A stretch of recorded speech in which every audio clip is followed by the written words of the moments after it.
بھی ہم نماز کی صف بنائیں گے، پہلی چیز تسویہ ہے۔ تسویہ کہتے ہیں برابری کو۔ اس کا مطلب کیا ہے؟ اس کا مطلب یہ ہے کہ صف برابر ہو، خم نہ ہو، کج نہ ہو، مقتدی آگے پیچھے نہ ہو، سب کی گردنیں، شانے یعنی کہ کندھے، ٹخنے آپس میں محاذی ایک خط مستقیم پر واقع ہوں۔ یعنی جب بھی ہم صف بنائیں گے تو اس انداز میں کھڑا ہونا ہے کہ سب کے کندھے اور سب کی گردنیں اور سب کے پاؤں کے ٹخنے یہ برابر ہوں، یہ آگے پیچھے نہیں ہونا۔ بعض لوگ اپنی سہولت کے لیے آگے پیچھے ہو جاتے ہیں اور ان کو بعض اوقات سمجھایا جاتا ہے، اشارہ کیا جاتا ہے کہ تھوڑا آگے ہو جائیں، تھوڑا پیچھے ہو جائیں، تو بعض لوگ مائنڈ کرتے ہیں، جلال دکھاتے ہیں۔ تو اللہ تعالیٰ کی بارگاہ میں حاضر ہوئے ہو بندگی کرنے کے لیے، یہاں کون سا جلال؟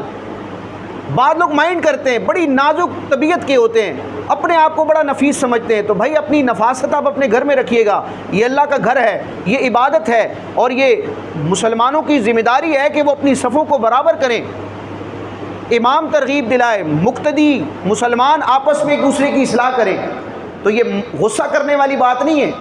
آپ سے کوئی پیسے نہیں مانگ رہا، آپ سے کوئی قرض نہیں مانگ رہا، آپ کو کوئی برا بھلا نہیں کہہ رہا، آپ کو کہہ رہا ہے اللہ کے اور اس کے محبوب کے حکم پر عمل کرو، سیدھے کھڑے ہو۔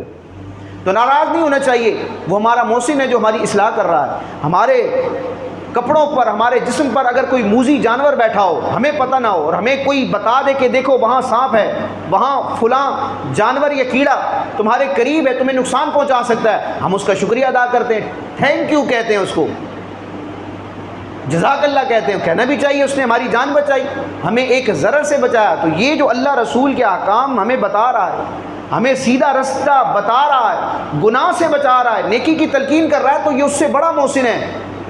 اللہ پاک ہمیں اصلاح درست انداز میں کرنے اور درست انداز میں اصلاح قبول کرنے کی توفیق عطا فرمائے۔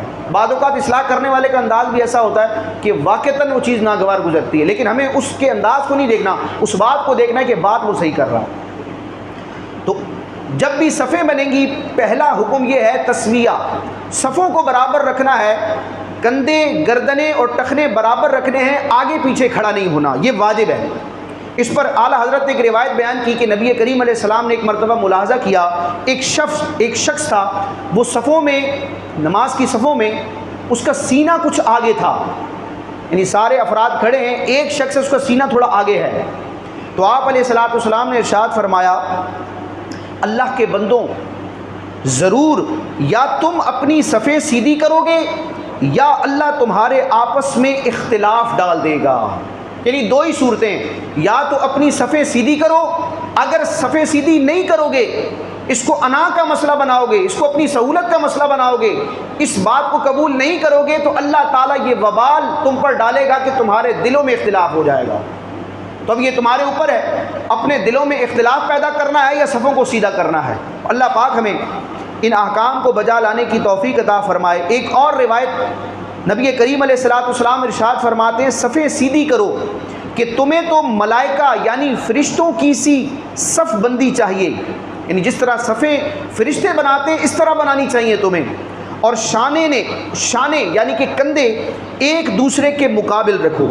تو یہ پہلا واجب ہے تسویہ، سیدھا کھڑا ہونا ہے صفوں میں، آگے پیچھے نہیں ہونا، گردن، ٹخنے ان کو سیدھ میں رکھنا ہے۔